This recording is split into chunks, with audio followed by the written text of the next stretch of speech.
I'm Nicole Roarke, and welcome to Chef's Tips. Today I'm going to tell you about some peppers and chili. You might be familiar with what's known as bell peppers. Sweet bell peppers include green peppers. We also have some yellow, and we also have some beautiful red bell peppers. There's orange, and there's other varieties that may be not so sweet and maybe not so spicy. For example, we have the Italian long pepper. We also have another variety of peppers that are on the spicy side. These we refer to as chilies. I have some jalapenos here today. I have some habaneros, and also I have some dried red Thai chilies. These chilies can be awfully spicy, which sometimes we prefer, but sometimes you want that flavor of the chili, but it's a little bit too aggressive. That spice is a little too much. This spice comes from what's known as capsaicin.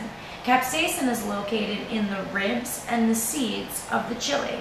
By removing the ribs and the seeds, you're able to tone down that spiciness. It's very easy to do. I'm going to take this jalapeno and lay it flat on my board. I will warn you, if you plan on cutting anything else after this, or touching your face, putting on your makeup, etc., your hands are going to be awfully spicy from the oils from that capsaicin. You might want to wear gloves and certainly wash your hands. Alright? I'm going to take that jalapeno and place it flat on my board, grab my chef's knife, and I'm going to slice it right in half. Just like so. Now what I've done is I've exposed the ribs in the center and also the seeds. It's a common misconception that the seeds are what contain that spiciness. Truthfully, it's the ribs themselves, although the seeds are connected and therefore they give off that spicy oil as well. Now that I've halved this jalapeno, I'm going to go ahead and slice it in half one more time. So essentially, I'm quartering my chili. Now that I've done that, I've given myself very easy access to remove these ribs and seeds in one swoop.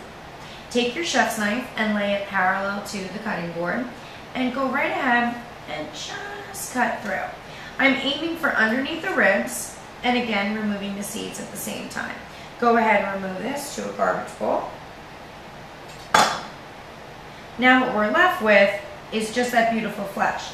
There is a bit of rib left.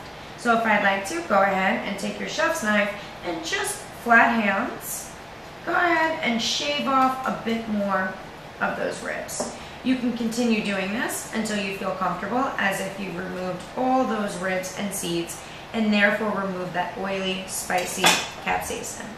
Now that I've done this, I have this beautiful jalapeno. I can go ahead and slice this, dice this, and add this to salsas, pico de gallo, guacamole, any sort of rice and chicken dish, salad dressings, pastas, you name it.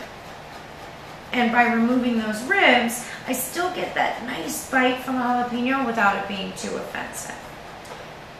So there you go. Now we have some beautiful, beautiful jalapeno. I'm going to just slide that off to the corner of my board. Now what we're going to do is, same thing. I'm going to show you how we can remove the ribs and seeds of the habanero. Habaneros, and for example, most smaller chilies tend to be a little bit spicier.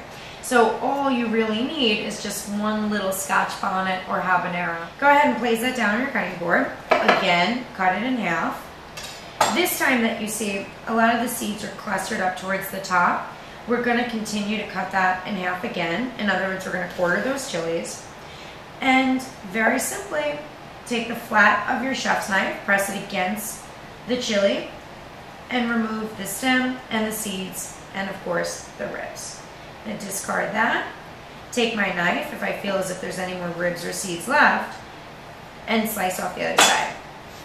Now I have this beautiful habanero flesh.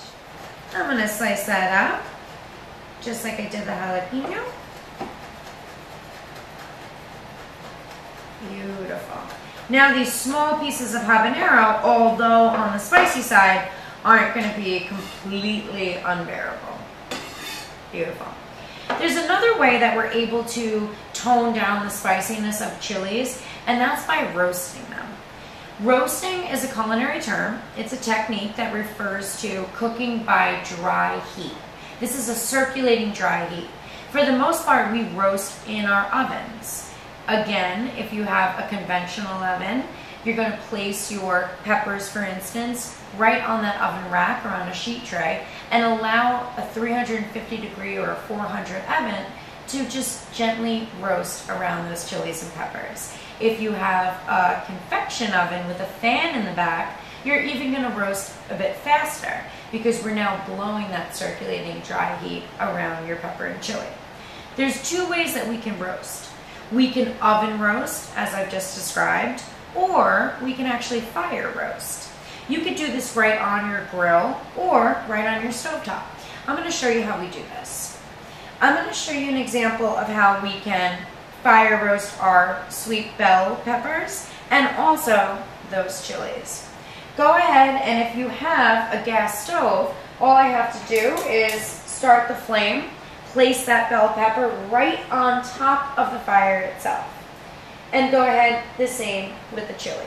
If you have a grill, you would do the same thing. I know what you're thinking, that this is going to burn, it's going to smoke, but by all means, all it really does is just char that outer skin. I've done some earlier, so I can show you. Once those peppers and chilies come off the flame, this is exactly how dark they're going to get. They're very dark. We've actually charred the skin itself.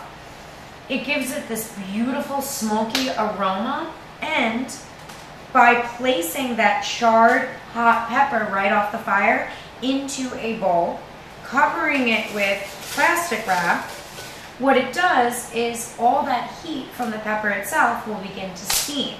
The steam will let the skin, the charred skin, rise off the flesh.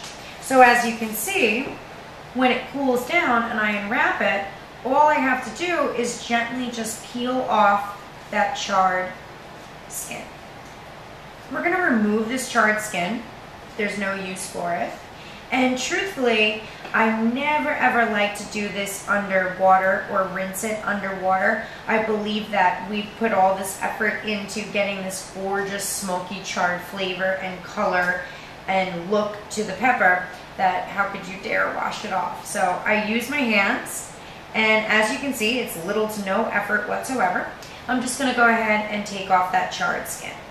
Now I'm left with a nice soft green pepper. At this point, you still have to remove the stem and the seeds. You can truthfully do this by hand, by just peeling the flesh off. It's very soft.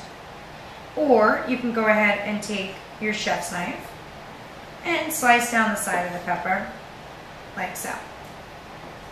All these ribs and seeds can be removed just like that and discard. Now we have this beautiful roasted green pepper, just the flesh. A little bit of that charred skin is fine. It gives it a lot of character. It's delicious. It's very flavorful.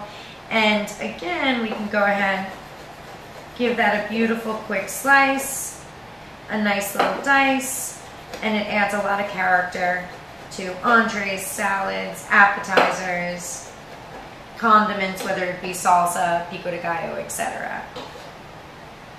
When we roast, whether we're fire roasting or oven roasting the chilies, the same rule applies. We're going to place that over the open flame, and again, very easily, I can remove that charred skin. We still have the ribs and the seeds in the center, which contain that capsaicin, so that's going to be spicy. Go ahead, and as earlier, we're going to take our chef's knife and just slice it in half. And now, because the chili has been roasted, it's very soft. I can actually just pick out those ribs and seeds by hand. Now I have this beautiful smoky and spicy habanero flavor without it completely numbing the other flavors of the dish or numbing my tongue. Beautiful. So, other than the fire roasted peppers, if you wanted to oven roast these peppers, it's very, very simple. You want to preheat your oven to about 400 degrees. If you have a convection oven where you have that fan in the background, you can lower it to 350 degrees because it's going to be much faster than our conventional oven. I've oven roasted some peppers earlier, so I'm going to take those out and show you exactly what they look like. In the meantime, I'll be sure to turn these fire roasted peppers over. And just to give you an idea what that looks like, you're going to see that beautiful char coming to the skin of the pepper. I'm just going to rotate it about 2, sometimes 3, sometimes 4 turns until we've completely charred all of that skin.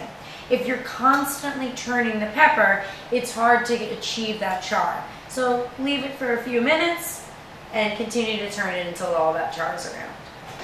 Now let me just grab out these oven roasted peppers.